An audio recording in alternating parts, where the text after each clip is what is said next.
네, 여러분 안녕하십니까? 가장 빠른 종합뉴스 뉴스큐 시작합니다. 모두 발언 20분, 또 질의응답 34분. 오늘 대통령 취임 100일 기자회견이자 첫 공식 기자회견이 있었습니다. 대체로 반성 모드로 자세를 낮췄지만 민감하고 불편한 질문엔 답변을 피하기도 했습니다. 대통령이 즉답을 피한 질문 중 하나, 바로 이준석 전 대표에 대한 것이었는데요. 이 전 대표가 신청한 국민의힘 비대위 출범 효력정지 가처분 신청 신문이 열리고 있습니다. 절차적 정당성 하자 여부가 쟁점입니다. 취재기자 연결해 속보 알아보고 평론으로 이어가겠습니다. 네, 그럼 대통령 취임 100일 기자회견 다시 한번 자세히 알아보겠습니다. 우선 모두 발언에서 대통령은 국민 뜻에 벗어나지 않도록 자신부터 분골쇄신하겠다고 말했습니다. 네, 이후 여당 내홍구와 지지율 하락 등에 대한 질의응답이 이어졌는데요. 대통령실 취재기자 연결해서 자세한 내용 알아보겠습니다. 박서경 기자.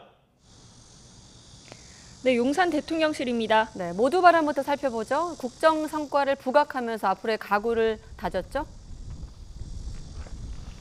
네, 취임 100일 기념 기자회견, 윤 대통령의 첫 공식 회견이 오전 10시 대통령실에서 진행됐습니다.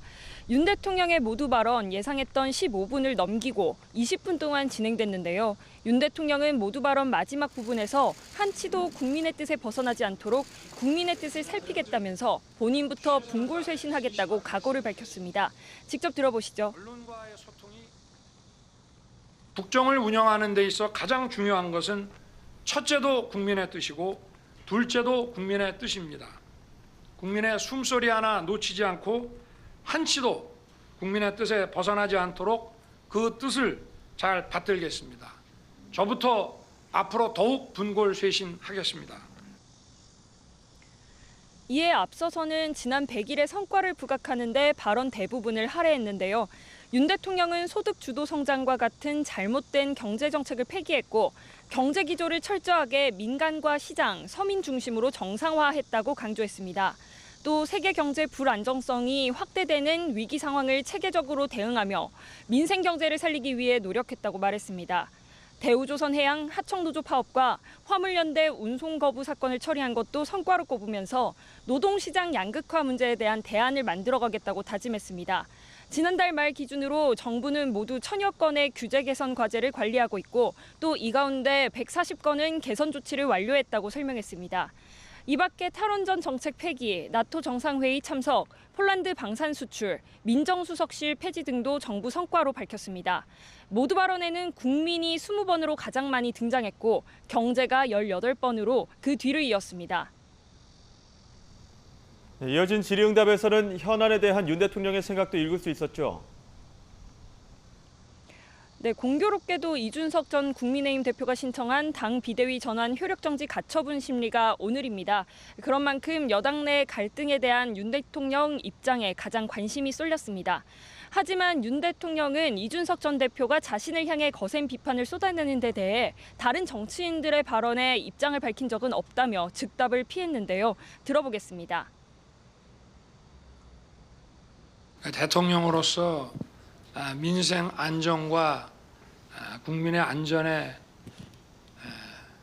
매진을 하다 보니 다른 정치인들께서 어떠한 정치적 그 발언을 하셨는지 제가 제대로 챙길 기회도 없고 또 저는 작년 선거운동 과정에서부터 지금까지 다른 정치인들의 정치적 발언에 대해서 어떠한 논평이나 제 입장을 표시해 본 적이 없다는 점을 좀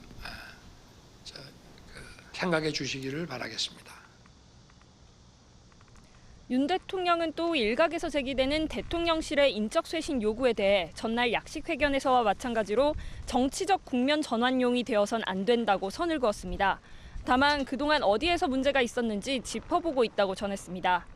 최근 지지율 하락과 관련해서는 민심을 겸허하게 받드는 것이 중요하다고 생각한다며 몸을 낮췄습니다.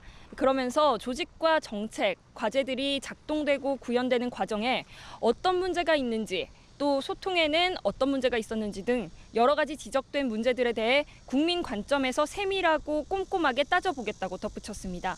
지속 여부를 두고 갑론을박이 이어지고 있는 출근길 약식 회견에 대해서도 말했는데요.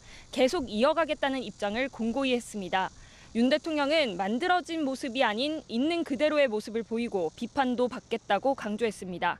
34분 동안 12개의 질문이 이뤄졌고 이번 회견은 모두 54분 동안 진행됐습니다. 지금까지 용산 대통령실에서 YTN 박서경입니다. 네, 그리고 오늘 기자회견에선 정책과 관련된 발언들도 주목이 됐습니다. 윤석열 대통령은 최근 폭우로 반지하 주택에서 큰 피해가 발생한 것과 관련해 주거 대책을 체계적으로 실시하겠다고 밝혔습니다. 윤 대통령은 그간 주거 복지라는 관점에서 열악한 주거 환경에 사는 분들을 바라봤지만 이번 호우 피해를 보며 안전이 더 시급하다는 것을 느꼈다고 말했습니다. 이어 공공임대주택 여유분이 있고 지상주택으로의 이전을 위한 전세자금 금융지원 여력도 있다면서 이를 빨리 시행해 집중 호우에도 안전하게 있을 수 있는 장치를 만들겠다고 강조했습니다. 윤석열 대통령은 또 산업 현장에서 벌어지는 노조 투쟁에 대해 정부가 법 원칙을 일관되게 적용하는 것이 중요하다고 강조했습니다. 이어 법에 위반되는 일이 발생했다고 즉각적인 공권력 투입으로 진압하기보다 먼저 대화와 타협할 시간을 주고 그래도 안 되면 법에 따라 처리한다는 문화가 정착돼야 한다고 설명했습니다. 윤 대통령은 기자회견이 끝날 즈음 다시 발언을 자청해 분규의 발생 원인에 대해 정확한 분석과 대안 마련 역시 정부가 함께 해나가야 한다고 덧붙이기도 했습니다. 네, 그리고 대통령 기자회견에 대해서 정치권 반응은 역시나 엇갈렸습니다. 국민의힘은 국정 전반을 설명할 소통의 기회였다는 긍정적 평가를, 민주당은 기대했던 내용 없이 비인술에만 요란했다는 혹평을 내렸습니다. 국회 취재기자 연결해 알아보겠습니다. 김태민 기자. 네, 국회입니다. 네, 먼저 여당인 국민의힘 반응 어떻게 나오고 있습니까? 네, 윤석열 대통령의 취임 100일 기자회견에 대해 국민의힘은 국정 전반에 대해 국민에게 상세히 설명할 수 있는 좋은 소통의 기회였다고 평가했습니다. 국민의힘 주호영 비상대책위원장은 취임 기자회견 시청을 마친 직후 YTN 취재진과 만나 이렇게 말했는데요. 들어보겠습니다. 대변인실에서 우리 당의 입장이 공식적으로 나갈 텐데 국민들이나 언론이 궁금해하는 국정 전반에 관해서 소상하게 설명한 기회였다 그렇게 생각합니다. 권성동 원내대표는 SNS를 통해 이번 기자회견은 지난 100일 동안 정쟁에 가려졌던 정책 성과를 국민께 잘 설명한 자리였다고 밝혔습니다.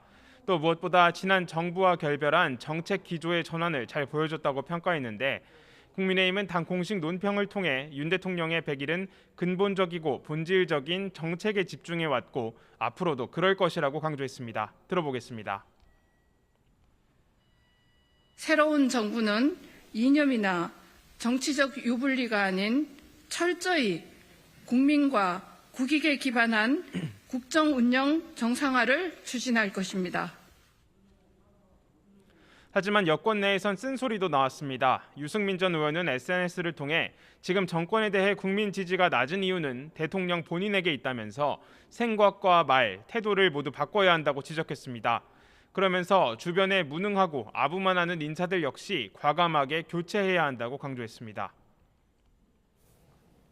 네, 반면 야당은 윤 대통령의 기자회견에 대해 혹평을 내렸죠. 네, 민주당은 윤석열 대통령의 취임 100일 기자회견은 내세울 내용도 기대했던 내용도 없었다고 비판했습니다. 이어 빈술에만 요란했고 소문난 잔치에 먹을 것이 없다는 말이 딱 들어맞는다고 지적했습니다. 들어보겠습니다. 결국 대통령의 오늘 100일 기자간담회는 쇄신을 거부하고 국민과 결국 맞서겠다는, 그래서 독선과 오만의 국정 운영 기조를 이어가겠다는 것으로밖에 들리지 않습니다. 또 30여 분간 이어진 기자들과의 질의응답에 대해서도 궁색한 변명으로 일관하며 국민을 실망하게 했다고 꼬집었습니다. 그러면서 국민적 요구를 거부하지 말고 인적 쇄신을 비롯한 전면적 국정 쇄신에 나서라고 촉구했습니다. 야당은 이어서 대통령 집무실 졸속 이전과 관저공사 수주 특혜 의혹, 사적 채용 의혹 등에 대한 국정조사 요구서를 국회에 제출하며 공세의 고삐를 바짝 조였습니다. 정의당도 윤 대통령을 향해 근본적 상황인식과 쇄신 대책 없이 앞으로 잘하겠다는 식의 태도는 곤란하다고 지적했습니다. 들어보겠습니다.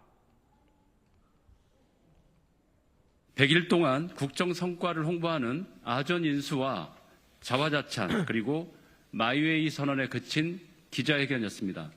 대단히 실망스럽고 유감입니다.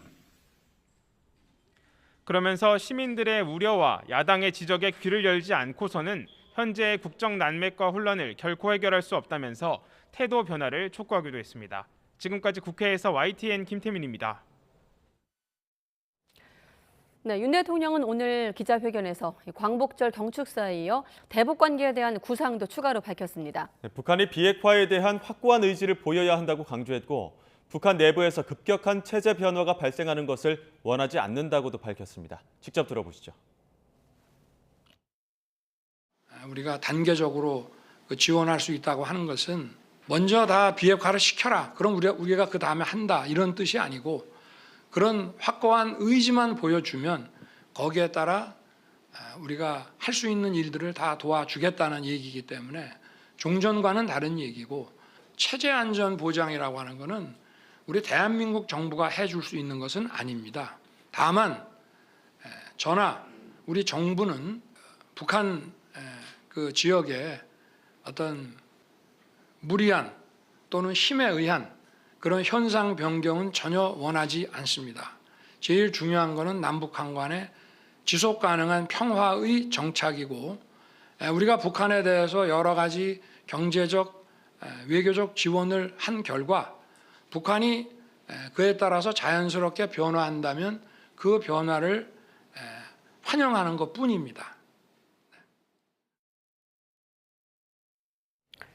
자, 그런데 윤 대통령 취임 100일째 북한은 오늘 순항 미사일을 발사했습니다.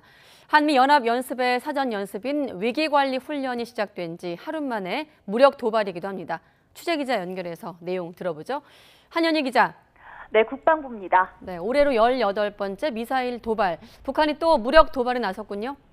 네, 군 관계자는 북한이 오늘 새벽 평안남도 온천 일대에서 서쪽으로 순항미사일 2발을 발사한 것으로 추정된다고 밝혔습니다. 발사체의 비행 거리와 고도, 속도 등의 재원은 분석 중인 것으로 알려졌습니다. 군 당국은 이번에 발사한 순항미사일은 북한이 시험 개발 중인 것으로 지난 2020년부터 10여 차례가량 시험 발사해온 기종으로 추정하는 것으로 알려졌습니다. 이번 도발은 지난 6월 5일 단거리 탄도미사일 8발 발사 이후 73일 만이고 올해 들어 18번째입니다. 북한의 순항미사일 발사는 지난 1월 25일에 이어서 두 번째입니다. 한미는 어제부터 나흘 동안 후반기 한미연합연습, 을지 자유의 방패의 사전 연습인 위기관리 연습에 돌입했고 다음 주부터는 본훈련을 시작합니다. 북한은 선전 매체를 통해서 군사적 긴장을 격화하는 장본인이라며 이를 비난하고 있고 앞서 김정은 북한 국무위원장은 북한이 전승절로 부르는 정전협정 체결일 69주년 기념연설에서 위험한 시도는 즉시 강력한 힘에 응징될 것이고 윤석열 정권과 군대는 전멸될 것이다. 이런 언급을 하기도 했는데요. 이렇게 강하게 반발해온 만큼 오늘 미사일 발사는 2018년 이전 수준과 규모로 대대적으로 진행되는 이번 연합연습에 대한 반발의 메시지가 담긴 것으로 풀이됩니다. 다만 유엔 안보리 대북 결의안 위반에 해당하는 탄도미사일 대신 순항미사일로 수위를 다소 조절했다는 분석입니다. 여기에 오늘은 윤석열 대통령의 취임 100일이고 이틀 전 윤 대통령이 광복절 경축사에서 담대한 구상으로 경제 협력과 제재 면제 등을 제안하기도 했는데요. 북한이 아직 이 담대한 구상에 대한 공식적인 입장을 내지 않은 점을 고려할 때 미사일 발사로 사실상 거부 의사를 밝힌 것이란 분석도 나옵니다. 지금까지 국방부에서 전해드렸습니다. 네, 대통령실은 오늘 북한이 이렇게 순항미사일 2발을 발사했다는 소식에 국가안보실을 중심으로 회의를 열고 대비태세를 점검했다고 밝혔습니다. 대통령실 대변인실은 오후 3시 언론 공지를 통해 오늘 새벽 북한이 평남 온천 비행장 인근에서 순항미사일로 추정되는 발사체를 쏜 것에 대해 합참이 한미연합자산을 통해 감지했다고 밝혔습니다. 그러면서 김성한 국가안보실장은 오전 9시 안보실 간부들과 안보상황 점검회의를 개최해 합참에서 관련 상황을 보고받고 우리 군의 대비태세를 점검했다고 설명했습니다. 네, 국민의힘 이준석 전 대표가 당의 비상대책위원회 전환에 반발해 제기한 효력정지 가처분 신청 첫 신문이 조금 전인 1시간 전쯤 3시 시작이 됐습니다. 이 전 대표도 직접 신문에 참석을 했는데 현장에 나가 있는 취재기자 불러보겠습니다. 강민경 기자. 네, 서울 남부지방법원 앞에 나와 있습니다. 네, 비대위 효력정지 가처분 신청에 대한 법원 심문 아직 진행 중입니까? 그렇습니다. 이준석 전 국민의힘 대표가 제기한 국민의힘 비대위 효력 정지 가처분 심리가 조금 전인 오후 3시에 시작이 돼서 방금 전에 끝났습니다. 이 전 대표는 가처분 심리가 열리기 15분 전쯤에 이곳에 도착을 했는데요. 오늘 어떤 점 위주로 소명할 거냐고 묻자 이 전 대표는 당내 민주주의 훼손에 대해서 재판장에게 성실히 소명하겠다고 말했습니다. 직접 들어보겠습니다.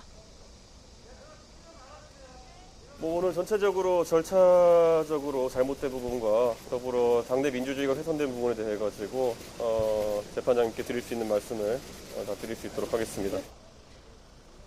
이 전 대표는 또 가처분 신청 결과와 관련해서는 기각되거나 인용될 경우를 미리 생각하고 있지는 않다고 말했습니다. 또 오늘 오전에 열렸던 윤석열 대통령 100일 기자회견에 대해서는 어떻게 생각하냐는 질문에 제대로 챙겨보지 못했다고도 답했습니다. 이 부분도 직접 들어보겠습니다.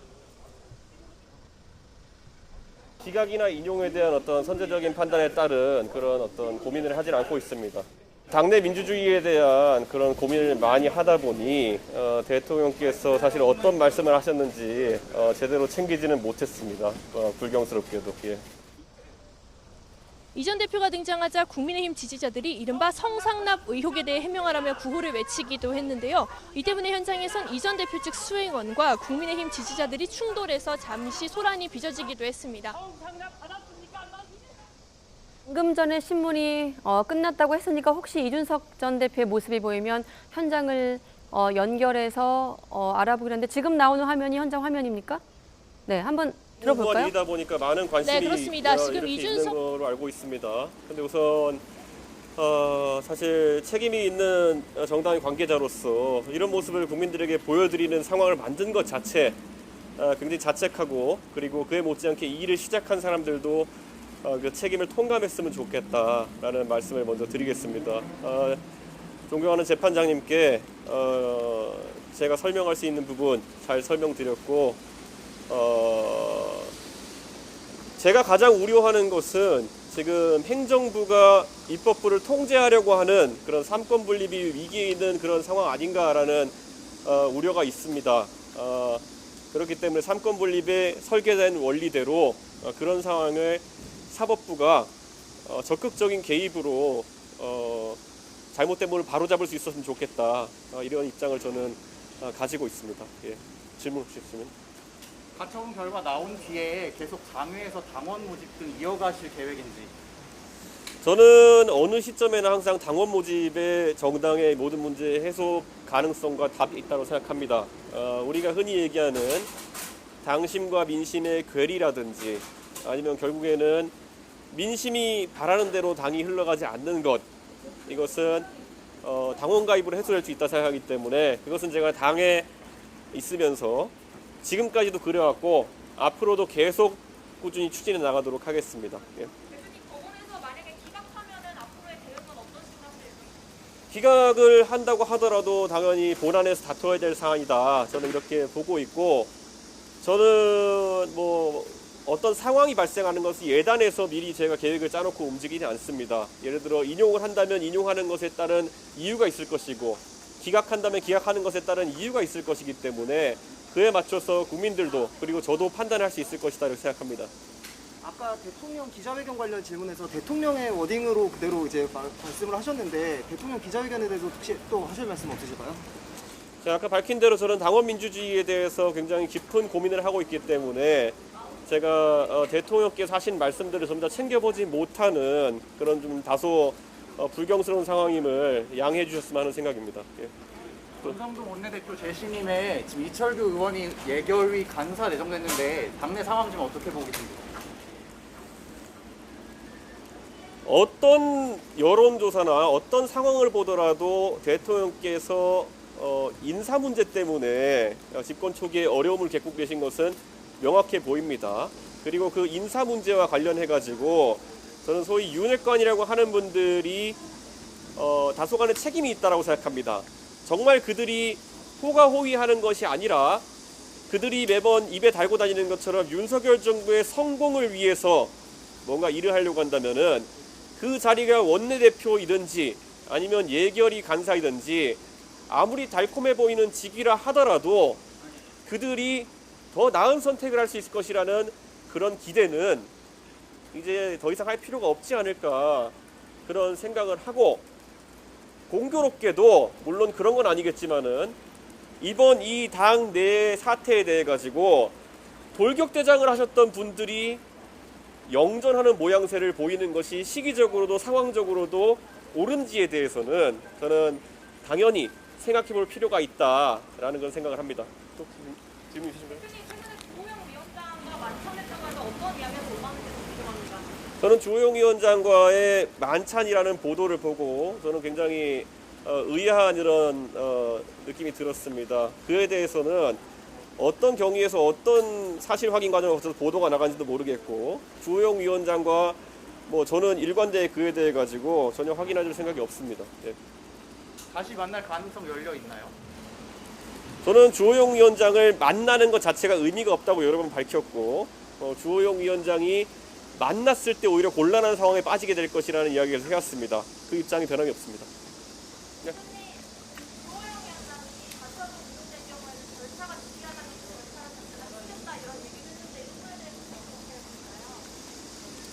우리 당의 법관 출신, 검사 출신, 율사분들이 참 많으십니다. 그런데 어떤 정치적 상황에서 연습 문제를 풀어보시면서 그분들의 권위를 스스로 좀 훼손하는 경우가 좀 있는 것 같습니다. 일례로 과거에 뭐 제가 참 전임이었던 분 말씀하기 그렇지만은 공안검사 하셨던 분이 부정선거 담론을 2년 동안 쫓아다닌 모습도 있었고, 그렇기 때문에 저는 꼭 법률가로서의 이력이 정치에 뛰어든 뒤에 그분의 판단이 어떤 법률적인 측면에서만 나오는 것은 아니다라는 이런 경험칙을 국민들께서 갖고 계실 것이라 생각하고, 만약에 주호영 의원께서 말씀하신 그런 방향으로 법원의 판단에 대처한다면은 바로 그게 저의 해석에 따르면은 비상 상황입니다. 예, 민주주의의 비상 상황입니다. 예. 혹시 또 질문 없으시면 가겠습니다. 네, 감사합니다.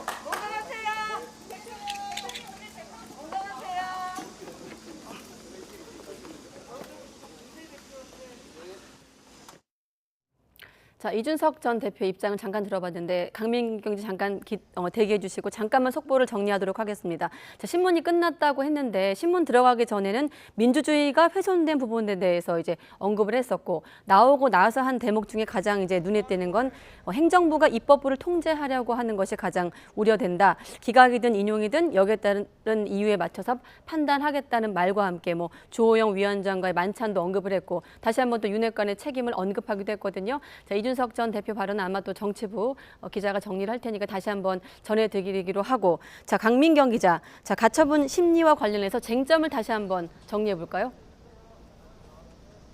네, 이준석 전 대표가 법원에 요청한 거는 어제 출범한 비대위의 효력을 정지해달라는 겁니다. 당원 당규상 최고의 기능 상실이라는 비대위 출범의 조건을 충족하지 못했다는 게 이 전 대표의 주장입니다.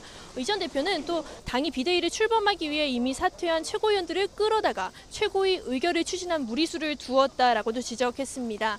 반면 국민의힘과 주호영 비대위원장은 실제로 최고위가 기능을 상실한 상태였고 절차상 문제가 없다는 입장을 조금 전 법원 심리에서도 다시 한번 주장을 했습니다.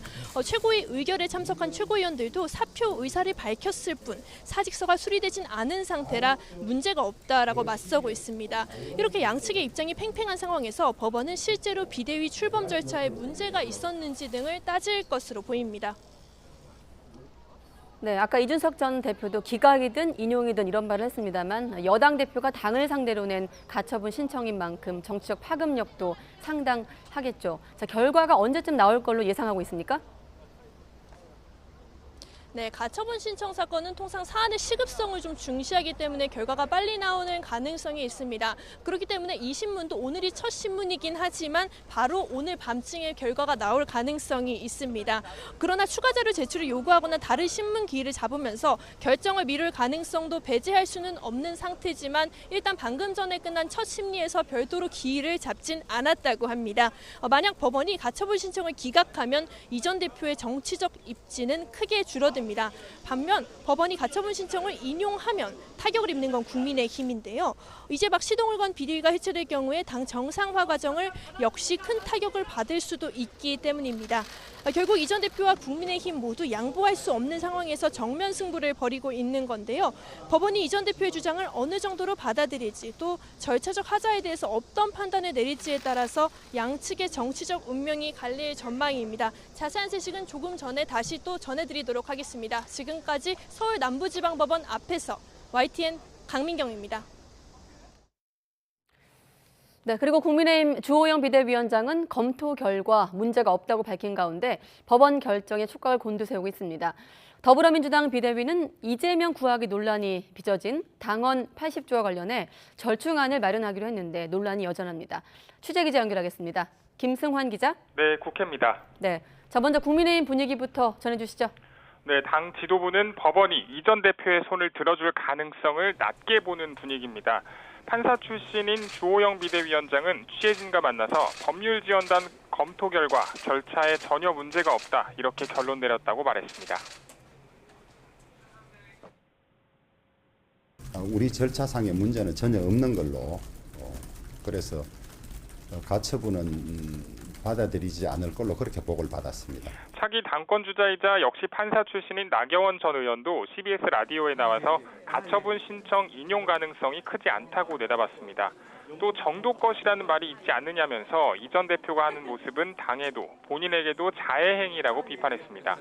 이준석 전 대표와 가까운 인사들은 말을 아끼고 있는 가운데 신인규 전 상근 부대변인은 SNS에 지금 당이 절차를 어기고 당원 주권을 말살하고 있다면서 당원 주권을 법원으로부터 확인받는 일만 남았다며 기대감을 드러냈습니다.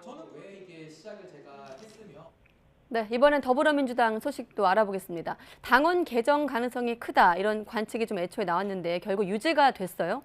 네, 더불어민주당 비대위는 당원 80조 1항을 그대로 유지하기로 했습니다. 어제 전당대회 준비위원회에서 부정부패 혐의로 기소가 됐을 때 당직이 직무 정지된다는 걸 하급심에서 금고 이상이 나왔을 때로 바꿨지만 이걸 다시 되돌린 겁니다. 다만 정치 탄압 등 부당한 이유가 있다고 인정되는 경우 당무위원회에서 달리 정할 수 있다고 80조 3항을 수정 의결했습니다. 정치적인 어떤 탄압 등 부당한 사유가 인정되는 경우에 한해서 그 판단은 이제 최고위원회와 당무위원회라고 하는 당의 공식 기구가 결정을 하는 것이기 때문에 집단 지성을 믿고 한번 원래 있던 원안과 또 전준위안을 절충안이 되겠습니다. 이에 대해서 당내에서는 갑론을박이 이어지고 있는데 안규백 전당대회 준비위원장은 조금 전 SNS에 비대위에서 전준위안이 받아들여지지 않은 데에 대해 유감을 표했습니다. 신 이재명계인 장경태 의원도 당원의 요구를 무시하는 행태를 이해할 수 없고 쇄신과 변화가 없음을 다시 확인했다면서 반발했습니다. 하지만 당대표 후보이자 개정을 반대했던 박용진 의원은 민주당 바로 세우기에 의미 있는 첫걸음이라며 높이 평가했습니다. 지금까지 국회에서 YTN 김승환입니다. 제주도 전역에 호우경보가 발효 중인 가운데 많은 비로 비 피해가 일부 발생했습니다. 한라산 남벽에 300mm 등 산간 지역에 폭우가 쏟아지고 해안 지역에도 서귀포 191mm, 성산 170mm 등 많은 비가 내리고 있습니다. 이번 폭우에 집과 도로가 침수되는 등 8건의 피해가 발생해 소방당국이 침수 피해 지역 안전 조치에 나서고 있습니다. 강원도 강릉 일부 지역에도 밤사이 국지성 호우가 쏟아져 주택이 침수되는 등 피해가 잇따랐습니다. 오늘 새벽 주문진읍 장덕리 일대에는 하천이 범람해 주택 10채가 침수되고 도로와 마을 안길이 각각 50m가량 유실됐습니다. 또 하천 주변 마을 주민 20여 가구는 마을 회관으로 한때 대피했다가 대부분 귀가한 것으로 알려졌습니다. 중부 지역 비는 대부분 그쳤지만 인명, 재산은 물론 농작물 피해 역시 큽니다. 수확철을 앞두고 논밭이 물에 잠기고 토사에 뒤덮이면서 한 해 농사를 모두 망친 곳이 많습니다. 홍성욱 기자의 보도입니다. 뻘밭으로 변한 논, 꼿꼿하게 서 있어야 할 벼는 하나같이 모로 누웠습니다. 나흘간 500mm가 넘는 폭우가 쏟아지면서 하천이 인근 논과 밭으로 넘쳤습니다. 폭우에 흘러내린 토사가 논으로 쏟아지면서 벼는 이렇게 힘없이 쓰러졌습니다. 봄부터 벼를 가꾼 농민들의 노력이 물거품이 됐습니다. 벼베기를 앞두고 한 해 농사를 망친 현장에 농부는 속이 상합니다. 한 열흘 있다가 벼를 올벼 이게 수확을 해야 되는데 그게 안 되니까. 바로 옆 땅콩밭도 처참합니다. 밭 전체가 진흙에 파묻혀 어디가 밭인지 구분도 안 되는 상황. 몇 뿌리라도 건져보려 아침부터 안간힘을 쓰는 농부. 하늘이 원망스럽습니다. 큰 낭패지. 이건 누가 이럴 줄 알았어. 밤에 그만 일찍이 물을 아주 참 물벼락을 만. 큰일이야 이게. 삽으로 물기를 내도 비닐하우스 안으로 들어차는 빗물을 막지 못했습니다. 침수 피해를 본 방울토마토. 겉보기엔 멀쩡해도 자세히 보면 모두 병들었습니다. 이 침수 피해를 입은 토마토 밭입니다. 현재 물은 모두 빠졌지만 이렇게 잎이 타들어가며 서서히 말라 죽고 있습니다. 수확은 시작도 못하고 올해 농사를 접어야 할 판. 지금이라도 다른 작물을 심어야 하는데 병든 토마토 뽑아내는 데 드는 인건비가 걱정입니다. 물에 잠겨서 뿌리가 호흡을 못해갖고 위에 있는 애 다 죽는 겁니다. 서서히 죽어가는 겁니다. 지난 8일부터 내린 비로 강원과 경기 지역에서만 축구장 770개, 550헥타르 면적에서 농작물 침수 피해가 발생했습니다. 대목 추석을 한 달 앞둔 수확철 발생한 농작물 피해. 농민 한숨이 깊어지는 만큼 농작물 가격 오름세 역시 이어질 것이라는 우려가 나옵니다. YTN 홍석입니다. 올해 여름은 장마 뒤 무더위라는 공식이 모두 깨졌습니다. 가장 더워야 할 8월에 다시 장마가 찾아온 것처럼 호우가 이어지고 있기 때문인데요. 여름철 날씨의 변동성이 커지면서 이제는 장마 대신 우기라는 개념을 도입해야 한다는 목소리가 힘을 얻고 있습니다. 정혜윤 기자의 보도입니다. 사상 첫 6월 열대야가 나타나며 이례적인 초여름 무더위로 시작한 올해 여름. 이어 한 달간의 장마가 지난 뒤 본격적인 한여름 무더위가 예상됐지만 상황은 달랐습니다. 장마가 다시 시작된 것처럼 기록적인 폭우가 쏟아진 겁니다. 남쪽 뜨거운 공기와 북쪽 찬 공기가 만나며 형성된 정체전선이 내륙을 오르내리며 큰 비를 내렸습니다. 가을을 앞두고 북태평양 고기압이 수축하며 나타나는 가을 장마가 한 달여나 일찍 나타난 겁니다. 8월 말서부터 9월 초 사이에 2차 장마가 만들어지거든요. 그래서 그걸 가을 장마라고 되게 우리가 불렀는데 올해는 이례적인 거죠. 2차 장마라고 보고요. 가을 장마가 빨라지는 현상은 최근 20년 새 뚜렷합니다. 1990년대까지는 장마철 이후 8월 여름이 끝나갈 무렵에 강수가 증가하는 패턴을 보였지만 2000년대 이후에는 8월 10일쯤 한 번, 8월 하순에 또 한 번 강수 증가 현상이 나타나고 있습니다. 요즘은 이 피크가 굉장히 많이 분리되면서 자주 그리고 빨리 나타나기 때문에 최근에는 여름철에 강수가 계속 지속되는 듯한 우기에 가까운 특징을 보이고 있기는 합니다.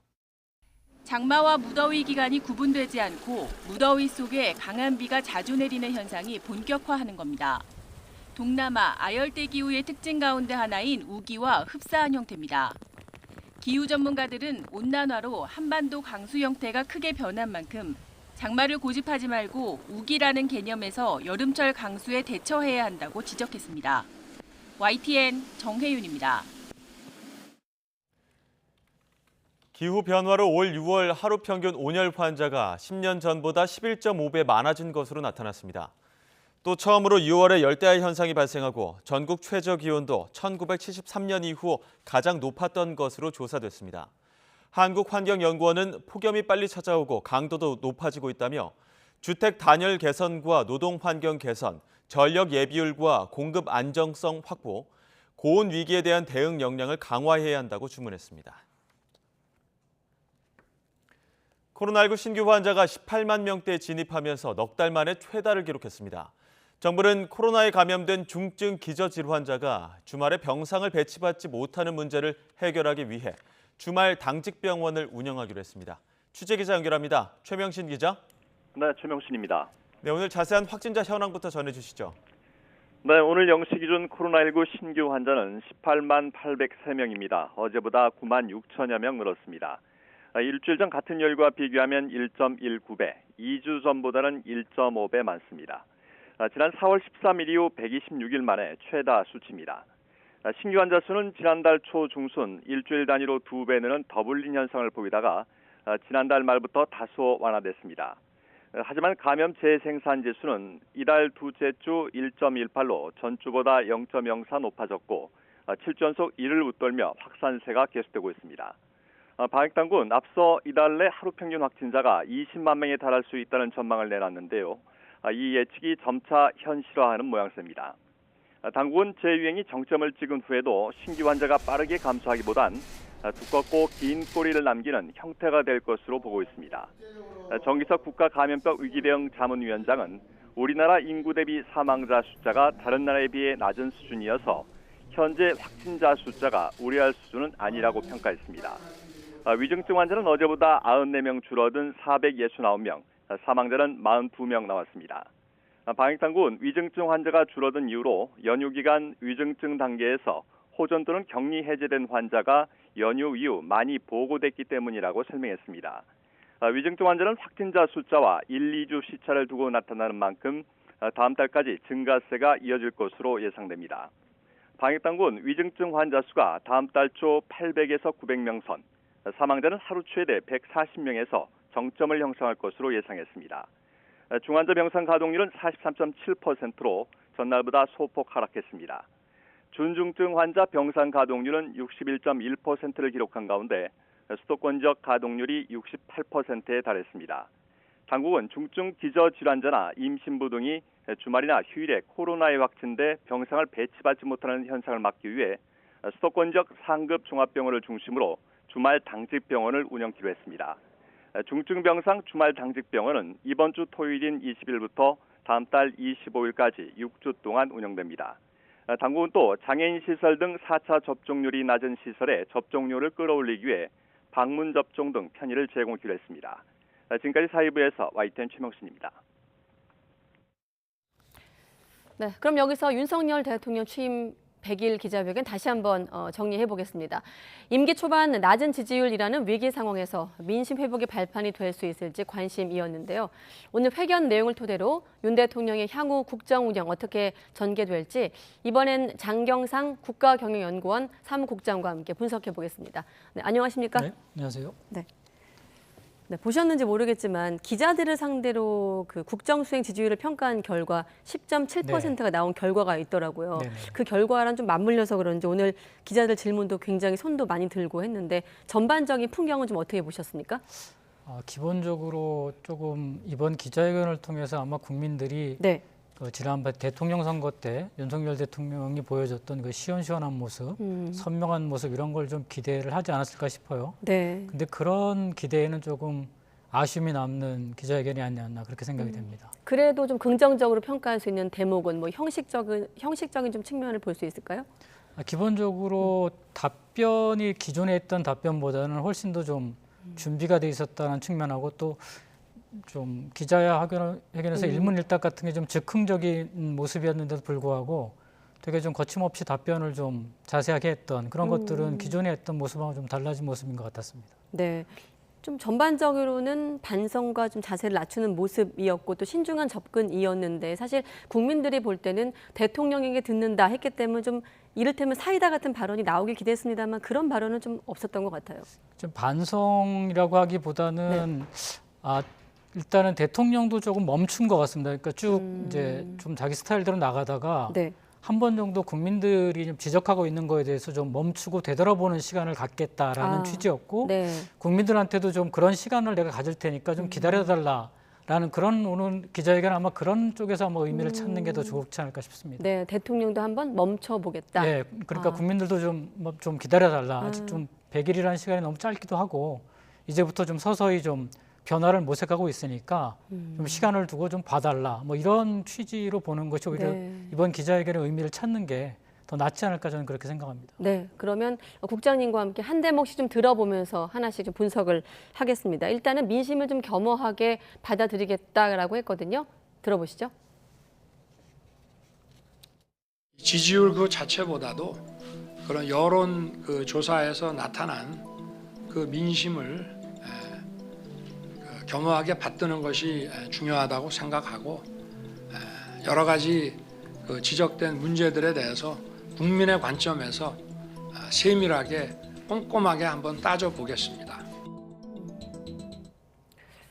네, 지지율과 관련해서 사실 그 기존의 입장은 별로 신경 쓰지 않는다, 일희일비하지 않겠다 뭐 이런 입장이었는데 조금 변화가 보이기도 하는데 어떻게 들으셨습니까? 네, 확실히 그 부분에 있어서는 좀 이제 신경을 많이 쓰시는 것 같다라는 뉘앙스를 받게 됩니다. 왜냐하면 그 지지율이라고 하는 게 뭐 여론조사라는 게 여러 가지 뭐 이렇게 서로 이제 설왕설래하는 부분들이 많이 있지만 본질적으로는 민심의 바로미터 이거는 사실이거든요.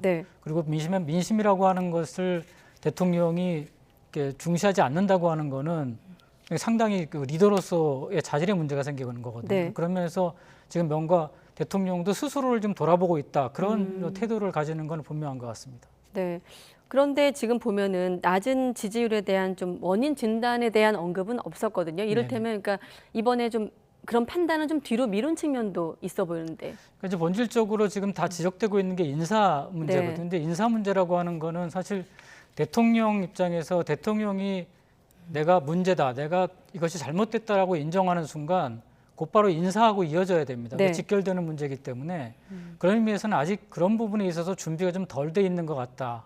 이제 그런 정도로 지금 인식하는 게 맞을 것 같습니다. 지금 오늘 쭉 보면 지금 좀 시간을 갖고 좀 보고 있다, 준비 중이다, 뭐 이런 말씀을 여러 차례 했기 때문에 아마 아직 좀 준비가 덜 끝난 상태다. 진단도 덜 끝났고 판단도 덜 끝났고 후속 인사에 대한 준비도 덜 끝났다, 전반적으로. 다만 인사에 문제가 있으면 지금 인지하고 있다. 뭐 이렇게 좀 보는 게 좀 맞을 것 같습니다. 네, 쇄신 얘기 나왔기 때문에 사실 어제 출근길에는 실속 있고 내실 있는 쇄신을 좀 강조하기도 했는데 오늘은 쇄신 관련해서 대통령이 어떻게 또 발언했는지 잠깐 쇄신 관련된 발언 한번 들어보겠습니다. 인사 쇄신이라고 하는 것은 국민을 위해서, 국민의 민생을 꼼꼼하게 받들기 위해서 아주 치밀하게 점검을 해야 되는 것이지, 어떤 정치적인 국면 전환이라든가 이런 지지율 반등이라고 하는 그런 그 정치적 목적을 가지고 해서는 저는 안 된다고 생각하고 좀 시간이 필요할 것 같습니다.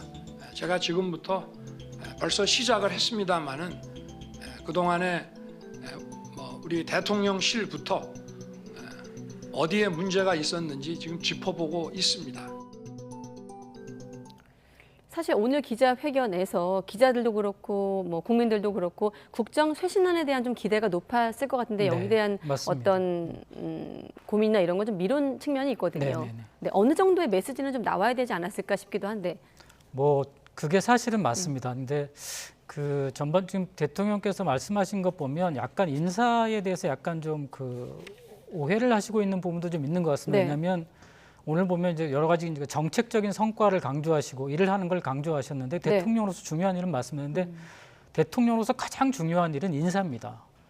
이건 뭐 동서고금을 막론하고 인사가 만사라는 말도 있듯이 인사를 통해서 대통령은 일의 중심을 잡고 핵심을 잡는 것이기 때문에 근데 마치 좀 인사보다는 다른 걸 통해서 뭔가 좀 이렇게 성과를 내고 이렇게 보여주는 그런 걸 통해서 좀 하고 인사를 약간 뒤로 미루는 듯한 그런 좀 인상을 좀 풍겼거든요. 근데 그 부분은 대통령께서도 한번 좀 더 생각을 해보셔야 될 것 같아요. 그러니까 결국 국민들이 대통령한테 기대하는 것이 인사라는 거는 인사가 가장 대통령이 중요한 일이기 때문이거든요. 그래서 그 부분에 있어서는 대통령이 좀 시간을 갖는다고 했으니까 물론 국민들이 기다리겠지만 좀 더 속도를 내고 좀 더 내가 좀 강하게 좀 중시하고 있다. 그리고 빨리빨리 해나가겠다 뭐 이런 것들을 좀 보여주실 필요는 있을 것 같습니다. 네, 기자회견 이전에 이를테면 핀셋 인선을 좀 강조하기도 했고 오늘도 지금 보면 정치적 목적의 인사가 되지 않아야 된다 이렇게 말을 했거든요. 좀 두 가지를 맞물려 본다면 어떤 해석이 가능할까요? 인사 관련해서. 결국은 그 일부 조직 개편과 보안 인사나 보강 인사 쪽으로 갈 가능성이 높다 이렇게 보여집니다. 기본적으로. 기존에 이제 뭐 너무 이제 예를 들어서 너무 이제 뭐 법조인 일색이라든가 아니면 너무 이제 측근 일색이라든가 이런 부분들을 좀 이게 좀 중도 성향의 인사, 약간 좀 그 반윤은 아니지만 비윤이나 너무 친윤 색깔이 묻지 않은 사람들을 좀 보완한다거나 아직 내각에도 지금 뭐 비어 있는 자리들이 있고 네. 청와대 같은 경우도 지금 조직이 너무 축소지향으로 가다 보니까 기능적으로 좀 맞지 않는 조직들도 좀 있거든요, 내부에. 또 이제 정무소실 같은 경우는 너무 이제 좁아져 있고. 네. 그래서 이제 그런 부분들을 좀 개편하고 보완하는 쪽으로 간다 이렇게 보여지는 것 같습니다. 네, 아까 이준석 전 대표도 신문 끝나고 나온 자리에서 대통령이 인사 문제로 집권초에 어려움을 겪은 것은 네. 물론 이제는 전 대표가 됐습니다. 네네. 명확하다라고 네네. 뭐 진단을 내리기도 했습니다만, 자 형식 관련해서 출근길 약식 회견도 사실 뭐 형식 자체에 대한 평가는 뭐 호평이 있습니다만 내용적으로는 말도 많고 탈도 많지 않았습니까? 앞으로 계속하겠다는 또 의지를 밝히기도 네네네. 했거든요. 네. 이 부분은 어떻게 평가할 수 있을까요? 근데 이거는 사실은 상징적인 거거든요. 사실은 그 용산 대통령 시대를 열었던 거에 대한 상징이라고 하는 게 사실은 국방부 건물로서 상징될 수 없거든요. 네. 그러니까 저 도어 스태핑이라고 하는 것이 대통령실을 이전하고 소위 윤석열 대통령 시대가라는 것이 제왕적 대통령 시대를 떠나서 새로운 소통의 모습을 보여주겠다. 열린 대통령실을 만들겠다는 상징인데 네. 아직 그 상징을 가지고 있는 게 저 도어 스태핑 외에는 없습니다. 그래서 저거는 상징적인 의미가 있기 때문에 저거를 없애거나 중단할 수는 없을 겁니다. 다만 형식상 기존보다는 좀 더 세련된 방식, 좀 더 다양한 방식으로 할 수는 있을 것 같습니다. 네. 그런 면에서는 조금 보완이 필요하다 이렇게 생각합니다. 기자들 얘기로는 휴가 이후 좀 달라졌다 이런 평가를 하기도 하는데 현장에서는 그러니까 약간 이제 뭐 모두 발언 같은 걸 먼저 하고 거기에 대한 이제 질문을 한다거나 조금 좀 더 정제된 모습, 조금 이제 그런데 저것도 조금 더 이제 여러 번 하고 아마 형식도 조금씩 바꿔야 되지 않을까 싶습니다. 미국 같은 경우는 대표적으로 이제 대통령이 먼저 이제 그 현관으로 나와가지고 이제 출근길에 나와가지고 자연스럽게 이제 전국 현안에 대해서 얘기를 하고 거기에 대해서 이제 추가로 이제 질의응답하는 방식을 하기 때문에 네. 그런 것이 오히려 더 나을 수도 있고요. 지금은 너무 이제 현관 중심이기 때문에 네. 조금 장소 같은 것도 좀 더 고민을 해볼 필요는 있을 것 같습니다. 굳이 현관에 집착할 필요는 그러니까 없다. 저기 현관이라고 하는 게 약간 좀 그림상으로 저기 대통령의 출근길보다는 약간 좀 그 검찰청상 앞이나 뭐 이런 쪽하고도 비슷하거든요. 환경 자체가 네. 너무 좀 쫓기는 듯하고 그래서 좀 편안한 좀 공간 같은 것들을 좀 확보하는 것도 좀 고민을 해봐야 될 것 같습니다. 약간 그렇군요. 좀. 환경적으로 그렇다 보니 좀 답변 자체도 좀 즉흥적으로 나올 그러니까 수 좀 있고. 빨리 뭘 들어가야 되는 듯한 것도 있고 그리고 대통령 동선이 약간 좀 이렇게 옆으로 꺾여서 이렇게 획 돌아서는 듯한 그런 모습도 사실은 좋지는 않거든요. 국민들이 보기에. 하긴 어떨 때 보면 발언 도중에 돌아서는 모습이 포착되기도 약간 좀 그림상으로 해서 좀 하니까요. 편안하고 좀 여유가 있고 좀 네. 자신감 넘치는 것들을 보여주기 위해서 저걸 하는 건데 조금 쫓긴다는 인상을 많이 받게 됩니다. 아무튼 상징성에 있는 약식 기자회견도 어떻게 좀 보완돼서 앞으로 그렇죠. 저거를 잘 해나가는 것이 앞으로 지금은 약간 좀 마이너스 효과가 있지만 잘하면 할수록 저거는 긍정적인 효과가 강할 수 있는 요소이기 때문에 잘 보완해서 하는 것이 중요하다고 생각합니다. 네. 그리고 오늘 기자회견에서 대통령이 지난 100일 동안의 정책을 또 강조하면서 특히나 이제 이전 정권, 문재인 정권의 어떤 정책에 대한 청산 작업, 정책 폐기 이런 것들도 언급을 했거든요. 뭐 구체적으로 소득주도 성장을 폐기하겠다 이런 얘기도 했는데 이런 부분에 대한 어떤 평가는 국민적인 좀 반응은 어떻게 예상할 수 있을까요? 근데 지금 현재 대통령의 지지율이 낮은 이유가 정책에 있지 않다는 거는 지금 여론조사상으로 나와 있거든요. 뭐 다른 뭐 지금 발표되지 않은 여론조사를 보더라도 국민들은 지금 현재 경제 상황이 어렵거나 지금 국가 상황이 좋지 않다라고 하는 인식은 꾸준히 지금 똑같이 동일하게 나오는데 다만 지지율이 지금 낮은 상태를 유지하는 것은 다른 쪽에 이유가 있는 거거든요. 그렇기 때문에 이것이 아마 국정 동력을 확보하거나 지지율의 반등을 깨하거나 하는 데는 이렇게 도움이 안 될 것 같고요. 국민들도 여기에는 크게 이렇게 반응하지 않을 것 같습니다. 실질적으로. 지금 이제 정책의 문제가 있다고 보는 건 아니기 때문에. 그러니까 이거 결국 이제 누적되는 효과라서 뒤로 갈수록 이제 이거 말고 국민들의 민생에 실질적으로 도움이 되는 이제 정책 효과들이 발휘될 때 이것이 이제 뒷받침되긴 하겠지만 지금 당장의 국민들이 그래 그렇지라고 이해하고 고개를 끄덕이기에는 조금 미흡하지 않나 싶습니다. 네, 자 취임 100일째 뭐 지지율이 추락하기도 했습니다만 또 여당 내홍도 함께 맞물려서 겪고 있는 상황입니다. 마침 대기하시면서 또 이준석 전 대표가 앞서 신문 끝나고 나와서 하는 말을 들으시긴 했습니다만 저희가 지금 발언은 신문 들어가기 전에 했던 이 전 대표 발언이 있거든요. 잠깐 또 들어보겠습니다. 제가 가장 우려하는 것은 지금 행정부가 입법부를 통제하려고 하는 그런 삼권 분립이 위기에 있는 그런 상황 아닌가라는 우려가 있습니다. 그렇기 때문에 삼권 분립의 설계된 원리대로 그런 상황을 사법부가 적극적인 개입으로 잘못된 부분을 바로잡을 수 있었으면 좋겠다. 이런 입장을 저는 가지고 있습니다.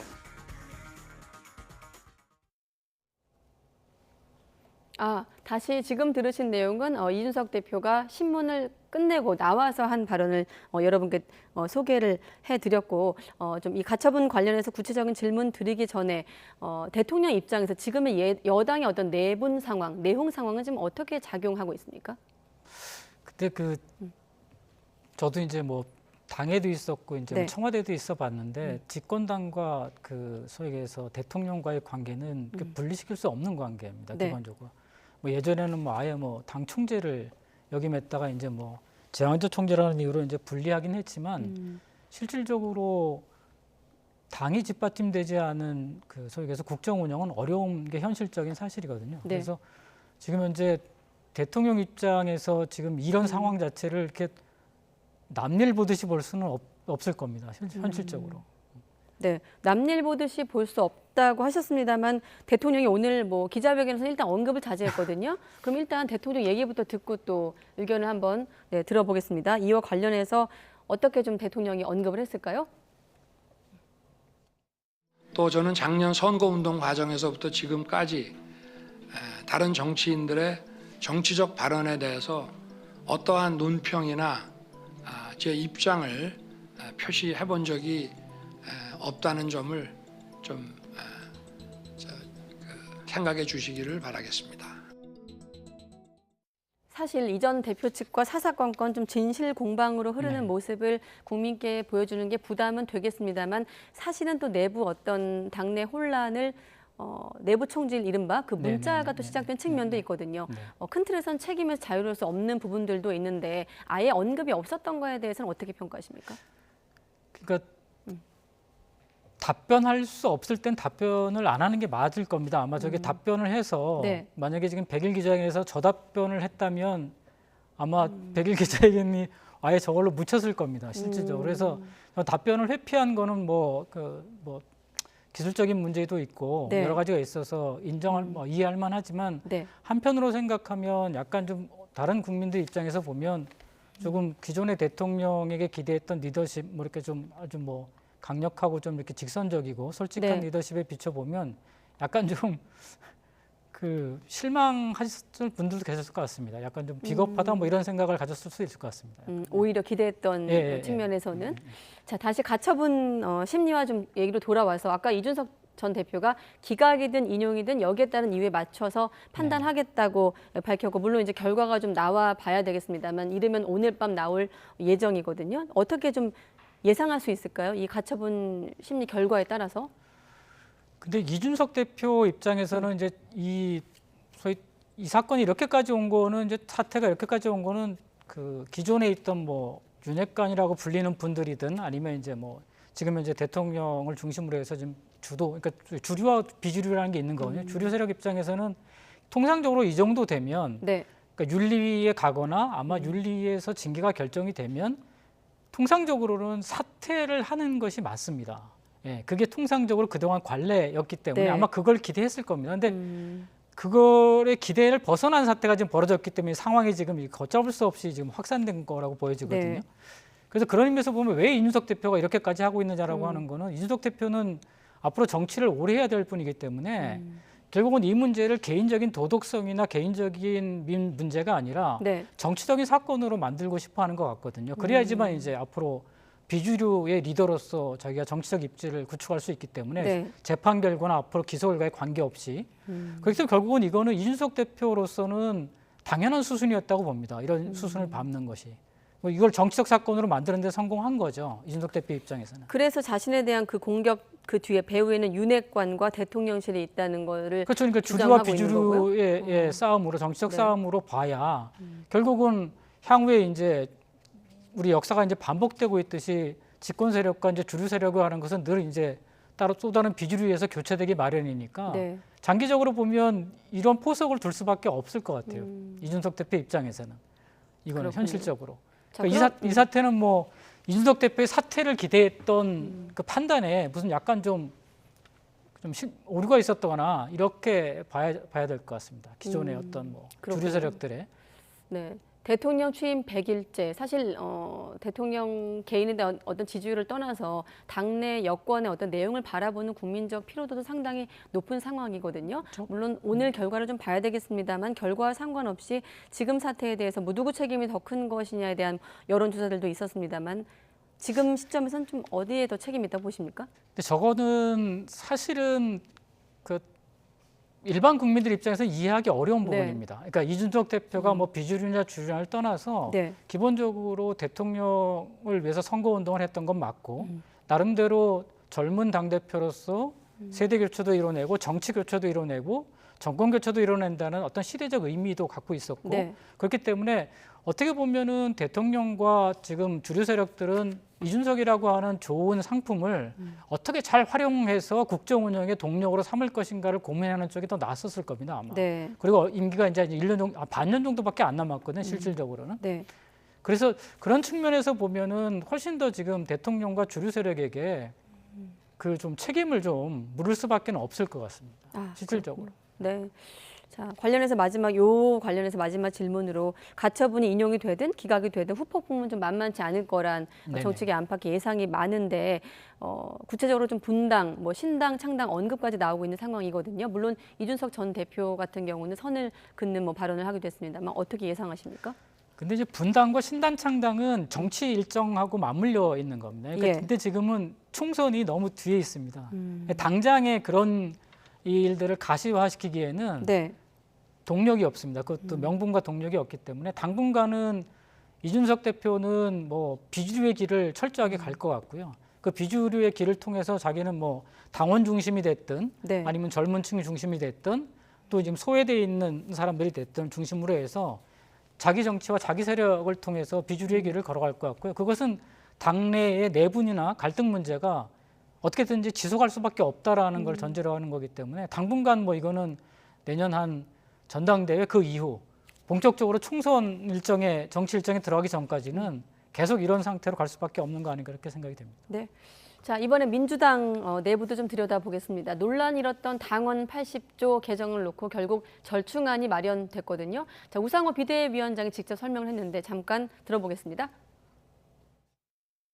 어쨌든 간에 이재명 의원 쪽에서는 좀 반발할 것 같은데 조금 아니 그거는 반발할 리는 없고 왜냐하면 저는 사실은 이제 전준희 안을 좀 지지한 편인데 비대위원들이 워낙 그 반대하시는 분이 너무 많아서 통과시킬 수가 없어서 절충을 한 거거든요. 근데 그 절충을 제대로 했기 때문에 큰 문제는 없을 겁니다. 그래서 양쪽이 걱정하는 바를 다 반영한 결정이어서 제가 볼 때는 합리적으로 결정했다고 봅니다. 이번 당원 80조 논란 보면서 지난달인가요? 전대로 올 때도 이게 왔다 갔다 하다 수정한 뭐 했다 이때 생각이 나는데 잠깐 설명을 해드리면 당원 80조는 그대로 두되 이게 경찰이나 검찰의 수사가 정치 탄압인지 여부를 윤리심판원이 아니라 당무위원회가 판단하겠다라는 절충안이 들어간 것 아니겠습니까? 그러니까 절충안입니까? 어떻게 보십니까? 그 정치적 판단이라고 하는 부분으로 이제 넘긴 건데요. 쉽게 얘기하면. 근데 이제 뭐 절충안 뭐 이렇게 얘기하면 절충안이긴 하지만 어느 절충안이라는 의미 속에는 아마 이재명 후보 쪽에도 어느 정도 그 내용을 얘기를 해서 어느 정도 이렇게 좀 동의를 받은 그런 부분이 있지 않나. 그렇게 해서 아마 절충안이라는 얘기가 나오지 않나 그렇게 생각이 됩니다. 네, 그 안 자체는 어떻게 평가하십니까? 현실적으로? 뭐 그 고육지책이죠.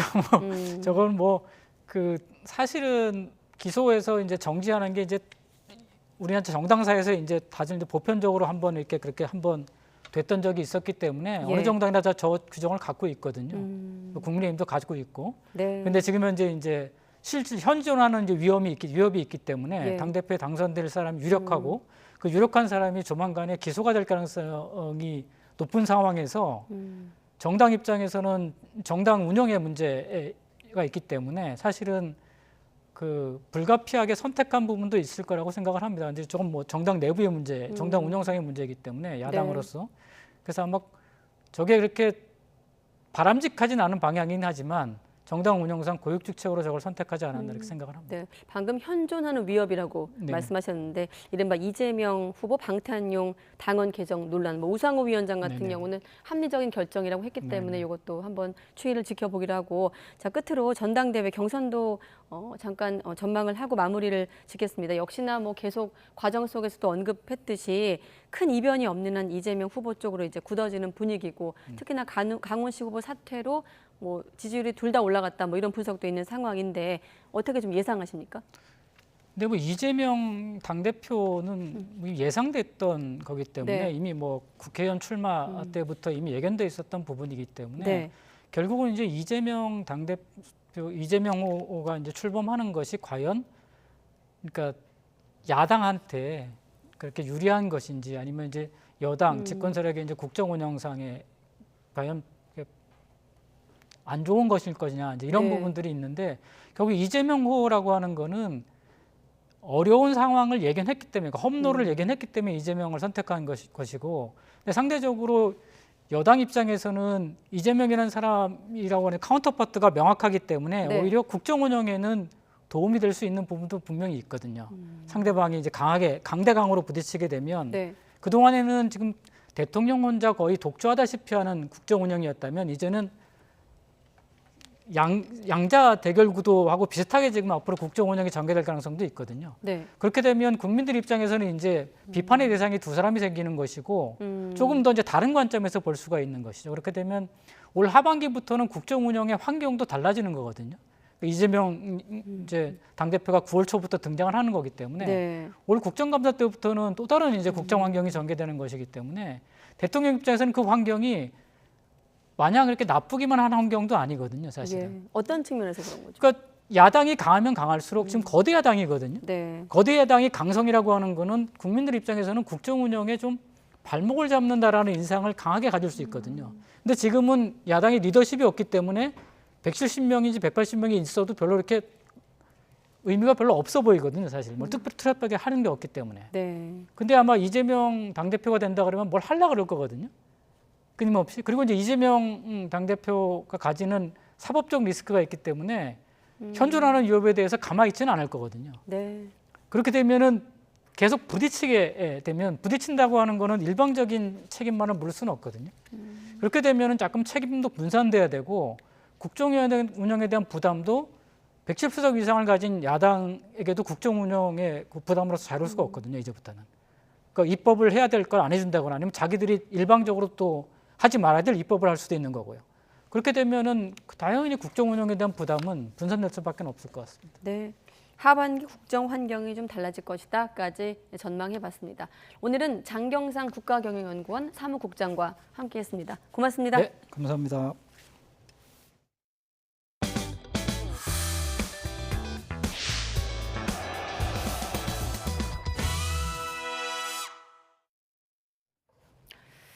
네, 하이트 진로 운송 노동자들이 운송료 인상 등을 요구하며 파업에 나선 지 벌써 100일이 다 돼가고 있습니다.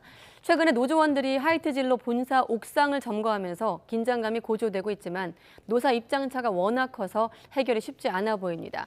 김철희 기자가 쟁점을 정리해봤습니다.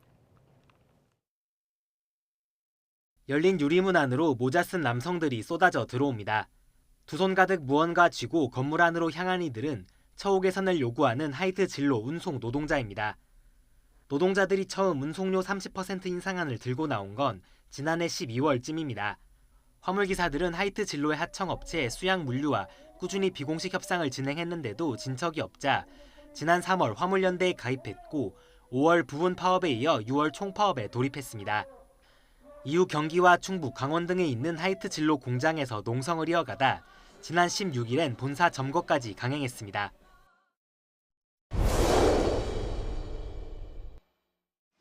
가장 큰 쟁점은 운송료 현실화 문제입니다. 노조는 사측이 지난 2008년 기름값 하락을 이유로 운임을 8% 넘게 깎아놓고 이후 세 차례에 걸쳐 고작 7% 정도만 올렸다고 말합니다. 이마저도 물가 인상에다 차량 할부금 등을 빼고 나면 손에 쥐는 돈은 계속 줄었다는 게 노동자들의 주장입니다. 10몇 년 동안 계속 임금 인상이 되지 않아서 결국은 우리 화물 노동자들이 설 자리가 없게 되었습니다. 기름값은 오르고 요소수값도 오르고. 반면 사측은 변하는 기름값을 운송료에 반영하고 있고 물가 인상분만큼 올렸다고 반박합니다.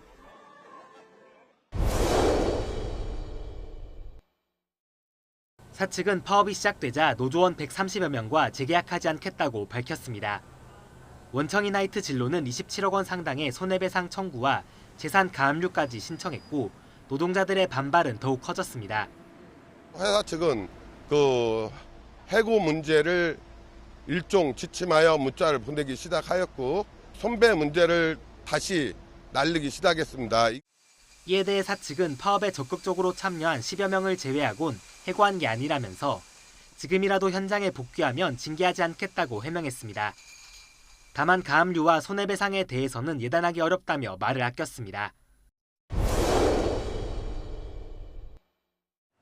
화물차 기사들은 하청업체인 수량물류 대신 원청인 하이트 진로가 협상에 나서라고 요구하고 있습니다. 하이트 진로가 수량물류 지분 100%를 가졌고 임원직도 대부분 겸하고 있는 만큼 노조 탄압을 멈추고 손해배상과 가압류, 해고 조치도 철회하라는 겁니다. 하지만 하이트 진로는 하청업체 일에 개입하지 않는다는 뜻을 고수하고 있는 데다 협상마저 지지부진한 상황. 사태가 장기화할 조짐을 보이자 경찰이 파업 현장 점검에 나서 업무방해 정도와 현장 위험성을 점검하는 등 긴장감은 갈수록 고조되고 있습니다. YTN 김철입니다. 네, 최근 강원도 춘천에서 트럭에 실린 맥주 상자가 도로에 쏟아지는 사고가 잇따라 시민들이 자발적으로 정리해 감동을 전했던 사연 그 이면에는 운전자의 반복된 실수가 있었던 것으로 드러났습니다. 지난 6월과 이달 12일 춘천에서 발생한 맥주 트럭 운반 사고는 모두 44살 A씨가 낸 사고인 것으로 확인됐습니다. A씨는 지난 6월 29일과 지난 12일 교차로에서 맥주 운반 차량을 몰고 가다가 맥주 상자를 도로에 쏘는 사고를 냈지만 시민들의 도움으로 30여 분 만에 도로를 정리하고 2차 피해를 막았습니다. 오늘 아침 8시 50분쯤 대구 만촌동 왕복 2차선 도로에서 화물차가 인도를 넘어 상가로 돌진했습니다. 이 사고로 운전자 66살 A씨가 가슴과 다리 등을 다쳐 병원으로 옮겨졌습니다. 상가는 문을 열지 않았고 행인도 없어 A씨 외에 다친 사람은 없었습니다. 오늘 아침 8시 반쯤 경기 화성시 오정읍에 있는 폐기물 처리 공장에서 불이 났습니다. 불이 난 뒤 공장에서 일하던 작업자 3명이 대피해 다친 사람은 없었고 불은 1000톤짜리 탱크 1개를 태운 뒤 1시간 40분 만에 꺼졌습니다. 경찰과 소방당국은 정확한 화재 원인을 파악하고 있습니다. 서울 도심 대로변에 마약을 떨어뜨리고 간 일당이 어제 경찰에 붙잡혔습니다. 40대 남성 A씨 등 2명은 지난 15일 서울 수유동에 있는 오피스텔 앞에서 필로폰 20g이 담긴 지갑을 떨어뜨린 혐의를 받습니다. 경찰은 이들이 마약을 판매했는지와 왜 거리에 마약을 떨어뜨렸는지 등을 조사하고 있습니다. 이틀 전 한강에서 실종된 20대 남성으로 추정되는 시신이 오늘 낮 2시쯤 실종자로 추정되는 시신 한 구가 발견됐습니다. 경찰은 시신을 병원으로 이송해 가족들을 통해 신원을 확인할 계획입니다. 앞서 A씨는 지난 15일 새벽 5시쯤 서울 강남구에 있는 친구 집에서 술을 마신 뒤 친구들과 함께 한강을 찾았다가 강물에 빠져 실종됐습니다. 20대 여성이 달리던 택시에서 뛰어내렸다가 뒤따라 달리던 차에 치여 숨진 사고와 관련해 경찰이 운전자 2명을 검찰로 넘겼습니다. 앞서 지난 3월 20대 여성 A씨는 KTX 포항역 주변에서 택시를 타고 자신이 다니는 대학 기숙사로 가달라고 요청했지만 택시가 다른 방향으로 달리자 불안감을 느껴 택시에서 뛰어내렸고 뒤따르던 차에 치여 숨졌습니다. 당시 택시기사는 경찰 조사에서 행선지를 잘못 알아듣고 다른 학교 방향으로 달렸다고 진술했습니다. 네, 스토킹에서 시작이 된 흉악범죄가 잇따라 발생하자 정부가 기존의 살인, 강도, 성범죄에 더해서 스토킹 범죄자에게도 전자발찌를 부착하는 방안을 추진하기로 했습니다. 최장 10년까지 부착하고 피해자 접근 금지 명령도 함께 부과하는 내용을 담고 있습니다. 취재기자 연결해 자세히 알아보겠습니다. 우철희 기자. 네, 법무부입니다. 네, 스토킹 범죄자에 대해서 정부가 강력한 대책을 내놨다고요? 네, 그렇습니다. 법무부는 오늘 전자장치 부착법 개정안을 입법 예고했습니다. 흉악 범죄자들에 대한 전자발찌 부착을 규정하고 있는 법입니다. 기존에는 살인과 성폭력, 강도와 미성년자 유괴에 대해서만 전자발찌 착용을 규정하고 있습니다. 개정안은 스토킹 범죄로 징역형이 선고된 사람까지 전자발찌 착용 대상자로 확대하는 내용을 핵심으로 합니다. 자세히 살펴보면요. 먼저 법이 규정하고 있는 스토킹 범죄는 의사에 반해 상대방이나 가족을 따라다니거나 연락하는 등의 행위를 지속적 또 반복적으로 하는 것을 말합니다. 스토킹 범죄를 저질러 실형이 선고된 경우에는 출소 이후 최장 10년, 집행유예가 선고된 경우에는 최장 5년까지 법원 명령으로 전자발찌를 착용하도록 하는 내용을 담고 있습니다. 또 전자발찌 부착이나 보호관찰 명령이 내려지는 경우에는 반드시 피해자 등 특정인에 대한 접근 금지를 준수사항으로 부과하게 됩니다. 그래서 전자발찌를 부착한 스토킹 범죄자가 피해자의 주거지나 이동 중인 피해자에게 일정 거리 이내로 다가가면 경보가 울리게 됩니다. 한동훈 법무부 장관은 스토킹 범죄는 재범 가능성이 높지만 전자장치 부착이 불가능했다면서 이번 개정안을 통해 국가가 스토킹 범죄 피해자를 실질적으로 보호하는 계기를 마련했다고 밝혔습니다. 앞서 스토킹 범죄 신고에 대한 보복으로 피해자를 찾아가 살해한 김병찬과 연락을 거부하는 스토킹 피해자의 집에 찾아가 피해자와 일가족을 살해한 김태현 등 스토킹 범죄에서 촉발된 흉악 범죄가 잇따라 발생해서 우려를 낳고 있습니다. 법무부는 전자장치 부착법 개정안을 오늘부터 다음 달 27일까지 입법 예고해 국민들의 의견을 수렴한 뒤 최종 개정안을 마련해서 국회에 제출한다는 방침입니다. 지금까지 법무부에서 YTN 오철입니다. 네, 김순호 초대 경찰국장, 인천 부천 민주노동자회 즉 인노회 활동을 하다가 동료를 밀고 한 뒤 특채됐다는 의혹을 받고 있습니다. YTN 첫 보도 이후 다른 여러 의혹이 더 나오면서 내일 행안위 업무보고에서도 뜨거운 여야 공방이 오갈 것으로 보이는데요. 이 사건 취재한 이준엽 기자와 여러 의혹들 꼼꼼히 짚어보겠습니다. 어서 오십시오. 네. 노동운동 자백 대공특제, 경찰국장이 수상한 1989년 이준엽 기자가 취재한 리포트가 SNS에서 상당히 이제 공유가 될 만큼 관심이 높은 기사인데 오늘 하나씩 차근차근 들여다보겠습니다. 이른바 밀정 논란 처음 보도했는데 직접 확인한 김 국장의 행적 어땠는지부터 쭉 설명해 주시죠. 네, 우선 제가 시간대별로 한번 정리해봤는데요. 네. 지난 83년 성균관대학교 3학년으로 이제 이념서클 심산연구회 회장이던 김 국장은 시위를 주도했다는 이유로 군대에 강제 징집됩니다. 이때 당시 그 전두환 군부 시절이었는데 학생운동을 탄압하고 정보를 수집하기 위해 벌인 녹화사업 피해자였던 겁니다. 그리고 85년에는 전역을 하게 되는데 이때 김 국장은 복학을 하지 않고 또 노동운동가였던 최동 선배를 따라서 부천에 있는 공장에 위장 취업해서 노동운동을 시작합니다. 그리고 88년 중순으로 가면요. 인천과 부천 지역 노동운동가들이 모여서 결성한 인천 부천 민주노동자회가 설립이 되는데 네. 이때 김 국장은 부천지구 조직 책임자가 됩니다. 그런데 다음 이듬해인 89년 1월 말부터 인노 회원들에 대한 치안본부의 불법 연행이 줄줄이 이어집니다. 이 가운데 김 국장은 3월에서 5월 사이 돌연 사라지게 됩니다. 그리고 반년이 지나지 않아서 김 국장은 인노회 사건을 조사한 치안본부 대공수사 3과 경찰이 되게 됩니다. 예, 노동운동을 하다가 또 돌연 사라졌고 반년 만에 경찰이 됐습니다. 어떤 경위로 이 경찰이 된 겁니까? 네, 일단 김 국장은 라디오 방송에서 저희 보도가 나온 뒤에 전문 지식을 가졌기 때문에 특채가 됐다 이렇게 해명을 하기도 했는데 네. 본인이 학위는 없었지만 주사파로 오래 활동을 하면서 주체의 사상에 대해서 학습을 하고 또 북한의 대남혁명 노선에 대한 학습을 했기 때문에 그걸 인정받은 것 같다는 의미로 얘기를 한 것인데요. 네. 저희가 더불어민주당 이상민 의원실과 함께 이제 경찰청에서 확인한 내용을 살펴보시면요. 김 국장은 경력 경쟁 채용이라는 것으로 이제 경장으로 경찰 생활을 시작했습니다. 경력 경쟁 채용? 네, 경력 경쟁 채용이고요. 법령을 보면 임용되는 직에 걸맞은 근무 실적이나 연구 실적 그리고 전문 지식을 가지면 특별 채용이 가능하게 돼 있습니다. 그래서 이제 김 국장이 전문 지식을 가져서 채용됐다고 주장하는 이유인데요. 더 들어가 보겠습니다. 원래 이렇게 특채가 되려면 관련 분야에서 3년을 근무해야 합니다. 네. 그래서 경력 경쟁이라고 하는 것인데 경력 없이 채용될 수 있는 경우도 여러 가지 법으로 정해져 있습니다. 이 가운데 대공 공작 업무와 관련 있는 자를 대공 공작 요원으로 근무하게 하려고 뽑을 때 이때 경장 이하로 특별 채용을 할 수 있는데요.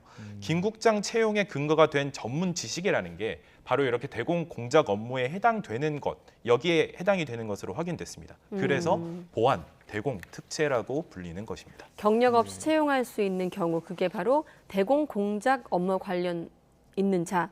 그렇다면 왜 대공 공작 업무 관련자로 분류된 것인가? 이게 중요하겠네요. 네, 그렇습니다. 인노 회원들은 김 국장이 인노에 대해서 여러 가지를 밀고 하면서 그 공적으로 채용된 것 아닌가 의심하고 있습니다. 여러 정황이 있는데요. 네. 89년 4월 말에 이 치안본부에 연행된 한 회원은 깜짝 놀랐다고 증언했습니다. 수사관들이 부천지구 분회별로 본명, 가명, 소속 회사가 표시된 조직도를 A3 용지에 써서 내밀었다는 건데요. 그런데 저한테 이 사건을 제보한 인노 회원은 33년 지나서조차 김순호 국장 본명도 모르고 있었습니다.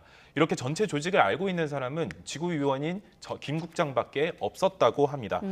또 87년 이후에 유화 국면에 접어들면서 활동가들이 당시에 비공개에서 공개 활동으로 넘어가던 과도기에 있었는데요. 네. 인노회 사건으로 잡혀간 대부분이 공개 활동을 하던 간부였는데 유독 부천 지역에서만 일반 회원들도 고초를 겪었습니다.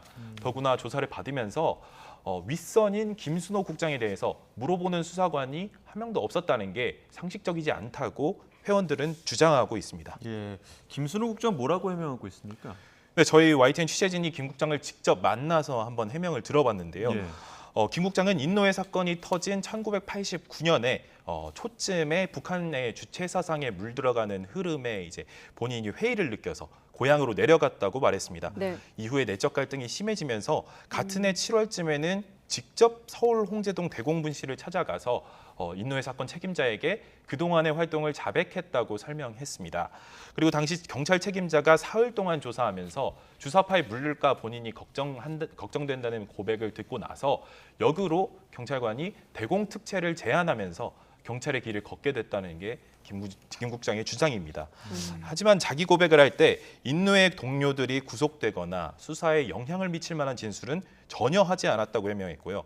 채용된 과정에 대해서는 아마 증거물 분석에 특기가 있었기 때문이 아니겠냐고 설명했습니다. 네, 상당히 쭉 길게 해명을 했는데 내적 갈등과 자기 고백. 자, 그런데 해명 이후에도 여러 의혹들이 더 불거지고 있지 않습니까? 네, 어떤 것들이죠? 네, 취재진과의 만남에서 김 국장은 대공 특채를 소개해준 아까 말씀드렸던 수사 책임자를 정신적 아버지라고까지 부르면서 매우 고마워했는데요. 지금 보시면 김 국장은 확인해줄 수 없다고 지금 계속해서 말하고 있습니다. 하지만 저희가 취재한 결과 당시 수사 책임자는 홍승상 당시 경감입니다. 아, 정신적 아버지. 네, 그렇습니다. 예. 이분이 바로 박종철 고문치사 사건의 탁친이 억하고 죽었다. 이 유명한 수사 보고서를 작성한 인물인데요. 네. 지금은 기사가 삭제됐지만 TV조선에서 홍 경감을 직접 인터뷰하기도 했습니다. 인터뷰에서 홍 경감은 김 국장이 특히 인노회 사건에 큰 도움을 줘서 안보 국면을 전환했다고 평가하기도 했습니다. 또 김 국장이 찾아온 시기를 김 국장 말과 달리 대부분 수사가 마무리된 89년 7월이 아니라 89년 초라고 특정하기도 했습니다. 채용 뒤 고속 승진에 대해서도 의혹이 제기되는데요.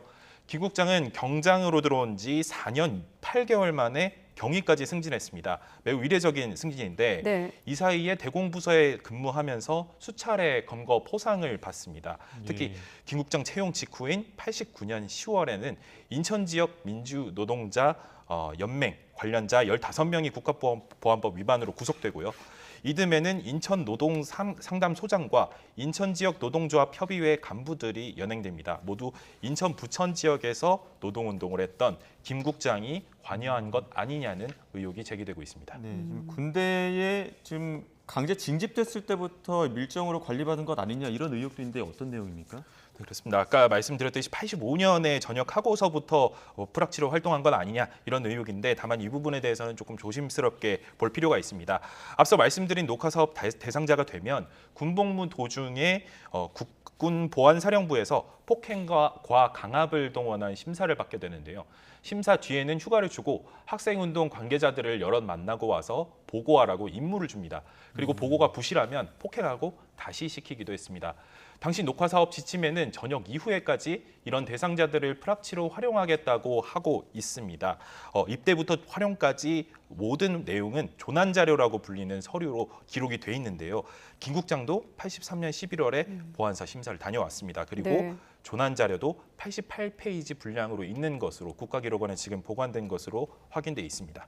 하지만 지금까지 보도 등으로 공개된 자료를 보면 강압에 못 이겨서 주변 동료들과 입을 맞추는 선으로 보고했던 다른 대상자들과 크게 다르지 않은 것으로 파악되고 있습니다. 또 보안사를 다녀오고 전역하고서부터 적극적으로 보안사에 의해서 활용됐다는 내용이 담긴 자료는 아직 나오지 않고 있습니다. 네. 33년간 순환을 겪은 인노회, 김순호 국장의 행적을 좀 명확히 밝혀달라 이런 입장을 밝히기도 했고 8월 5일자로 저희가 단독 보도를 내용을 냈는데 최초 보도한 이후 시민사회 물론이고 정치권으로도 파장이 꽤 컸어요. 네, 그렇습니다. 인노 회원들뿐만 아니라 네. 성균관대학교 민주동문회 그리고 강제징집 피해자들이 줄줄이 성명을 내고 진상규명을 촉구하고 있습니다. 네. 야당에서도 성명을 냈고 지난 8일 경찰청장 인사청문회에서도 이와 관련한 질문이 쏟아졌습니다. 더불어민주당 서영교 의원은 김순호 경찰국장이 사퇴하지 않으면 이상민 행안부 장관을 탄핵하겠다고 강하게 압박하기도 했습니다. 내일은 국회 행안부 업무보고가 있는데요. 네. 통상은 실국장 출석이 관례인데 김 국장이 반드시 출석해야 할 의무는 지금 없는 상황입니다. 그래서 지금까지 제가 취재된 바로는 내일도 출석하지 않을 가능성이 조금 더 높은 것으로 파악되고 있는데요.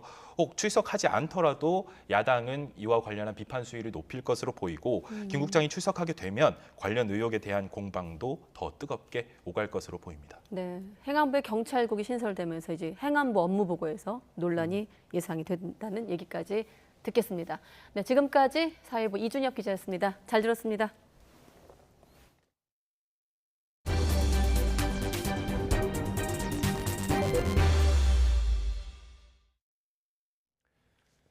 정부는 부동산 공급 대책을 통해 앞으로 공공임대주택을 역세권 위주로 배치해 입지와 주거 환경을 개선하겠다고 발표했습니다. 최근 고금리 탓에 임대주택으로 젊은 층이 몰리고 있는데 시세보다 저렴한 임대료와 최장 10년인 거주 기간이 장점으로 꼽힙니다. 최기성 기자가 취재했습니다. 경기도 파주에 있는 한 공공임대 아파트 단지입니다. 임대 기간이 끝나면 분양 전환할 수 있고 무주택자라면 누구나 지원 가능한 곳입니다. 지난 6월 예비 입주자 20가구 모집에 1,700여 명이 지원했습니다. 당장 입주 가능한 게 5가구이니 경쟁률이 348대 1에 달하는 셈입니다. 전용 면적 84제곱미터의 임대 조건은 보증금 9천여만 원에 월세 52만 원입니다. 지난 6월 보증금 2억 5천만 원에 월세 40만 원, 이달 초에는 보증금 1억 원에 월세 95만 원에 거래된 주변 아파트와 비교하면 절반 수준입니다. 특히 신청자 가운데 40%가 만 20살부터 39살까지인 2030 세대였습니다. 최근 모집을 진행한 다른 공공임대 아파트 역시 지원자 가운데 청년층 비중이 높았습니다. 최근 금리 상승과 임대차 시장 불안으로 인해 2030 세대의 신청 비율이 과거에 비해서 두드러지게 많이 높아진 편입니다. 임대료가 주변 시세 75% 아래로 책정되는 공공지원 민간 임대주택도 2030 세대에게 인기입니다. 청년 경쟁률을 살펴보면 수십 대 1에서 수백 대 1인데 경쟁률이 600대 1이 넘는 곳도 있습니다. 무주택자 청년에게 시세 50% 수준 임대료만 받는 매입 임대주택 경쟁률도 치솟았습니다.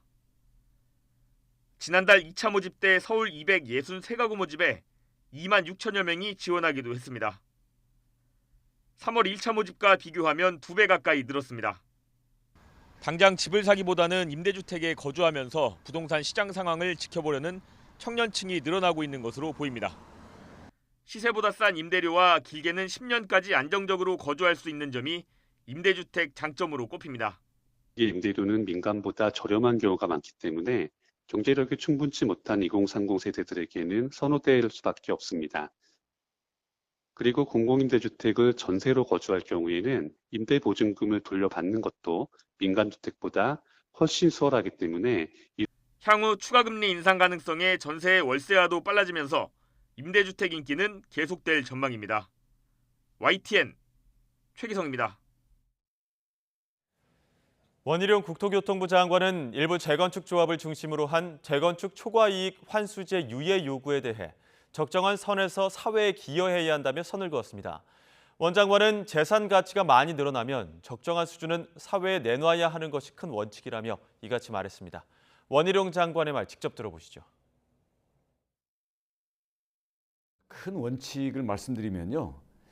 이게 재개발, 재건축을 해서 앉은 자리에서 재산 가치가 많이 늘어나면 적정한 수준은 이거는 사회에 내놔야 됩니다. 이거를 일방적으로 봐주자는 뜻은 아니고요.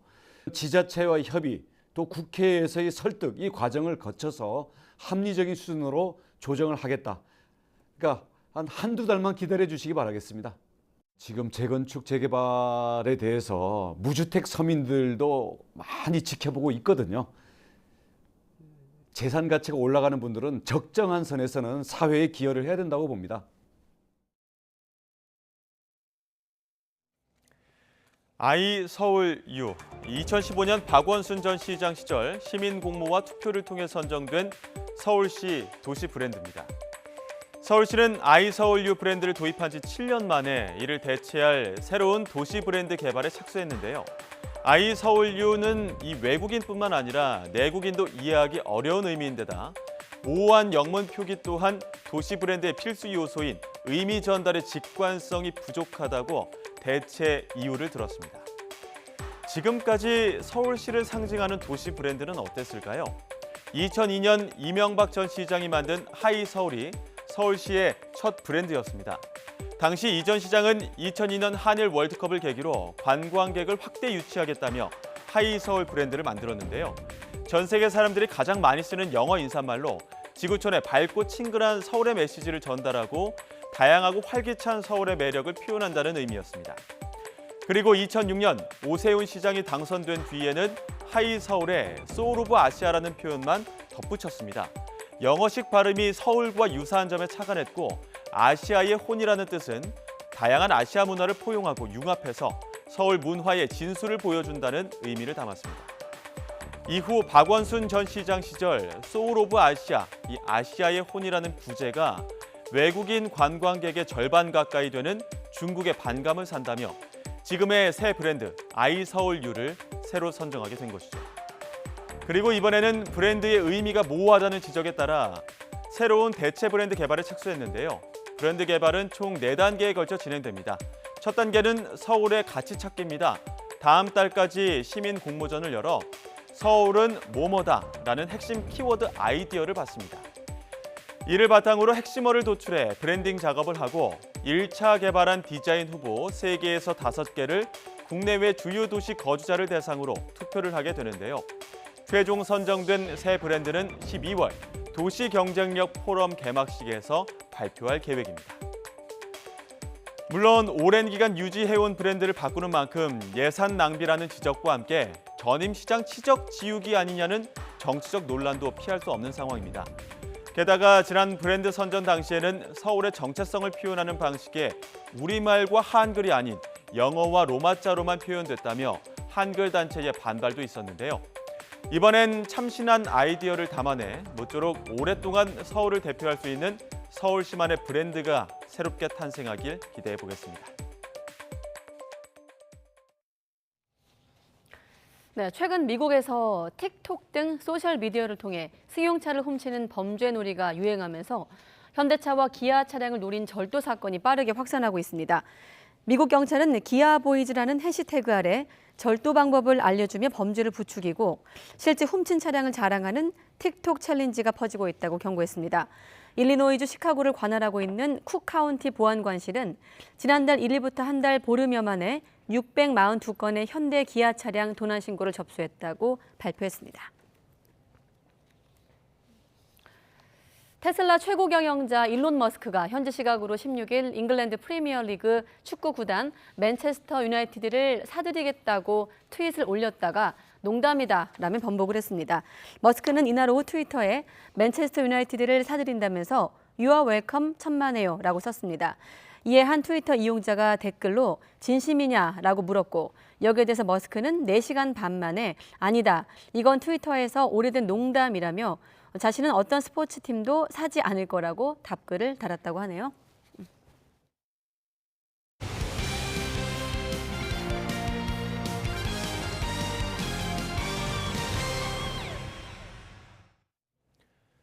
최고 시속 157km 강속구를 던지는 고교 최대어 심준석 선수가 미국 무대 도전을 택했습니다. 다음 달 KBO 신인 드래프트 판도에도 큰 변화가 있을 전망입니다. 허재원 기자가 보도합니다.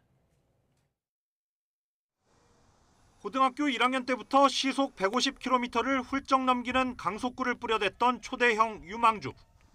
프로야구 신인 드래프트 전체 1순위 지명이 확실했던 덕수고의 심준석이 결국 미국 무대 도전을 선언했습니다. KBO 사무국은 16일 자정에 마감한 2023년 신인 드래프트에 심준석이 참가 신청을 하지 않았다고 밝혔습니다. 올해부터 1차 지명 제도가 폐지되고 전면 드래프트로 전환되는 만큼 심준석은 전체 1순위 지명이 확실시됐습니다. 1순위 지명권을 보유한 한화는 고교야구 대회 내내 실무진이 현장을 찾아 심준석을 살피는 등 각별한 공을 들여왔습니다.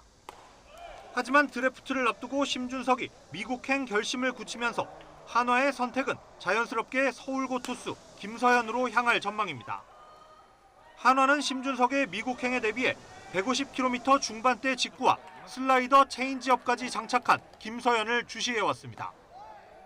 심준석, 김서현과 함께 고교 빅3로 꼽혔던 충암고 왼손 투수 윤영철은 2순위 기아의 유니폼을 입을 확률이 높아졌습니다. 좋은 활약이나 좋은 퍼포먼스를 보여준 선수들 이름이 많이 거론되는데요. 저희도 당연히 눈여겨봤던 선수들이기 때문에 아마도 큰 틀에서 벗어나진 않을 것 같아요. 3순위 롯데와 4순위 NC의 고민은 깊어지게 됐습니다. 경남고 오른손 투수 신영우가 성장 가능성이 큰 유망주로 꼽히는 가운데 고려대 투수 김유성이 지명될지도 관심거리입니다. 김유성은 2020년 신인 드래프트에서 NC에 지명됐지만 중학교 시절 학교 폭력 문제가 불거져 지명이 철회됐습니다. YTN 허재원입니다. 현재 중부 곳곳에 소나기 구름이 형성돼 있습니다. 특히 경기 북부와 강원 영서 지역에는 이 시간당 20에서 30mm가 넘는 강한 소나기가 쏟아지면서 호우특보가 내려진 곳도 있습니다. 서울을 비롯한 내륙 곳곳에 밤까지 소나기가 내리겠습니다. 퇴근길에 우산 챙기시기 바랍니다. 또 동해안은 내일 새벽까지 동풍의 영향으로 최고 70mm의 비가, 제주도는 정체전선의 영향으로 저녁까지 5에서 20mm의 비가 더 내리겠습니다. 내일은 전국에 대체로 구름이 많은 가운데 후텁지근한 날씨가 이어지겠습니다. 다만 경기와 강원, 충북과 경북에는 소나기가 오는 곳이 있겠고요. 금요일인 모레 중부지방을 시작으로 토요일에는 전국에 또다시 비가 내리겠습니다. 내일 아침 기온, 서울은 23도로 오늘과 비슷하겠고 그 밖의 지역은 오늘보다 1도에서 3도 정도 낮겠습니다. 낮 기온은 오늘과 비슷하거나 조금 더 높겠습니다. 서울 30도, 청주 31도, 대구는 32도까지 오르겠습니다. 날씨 정보였습니다.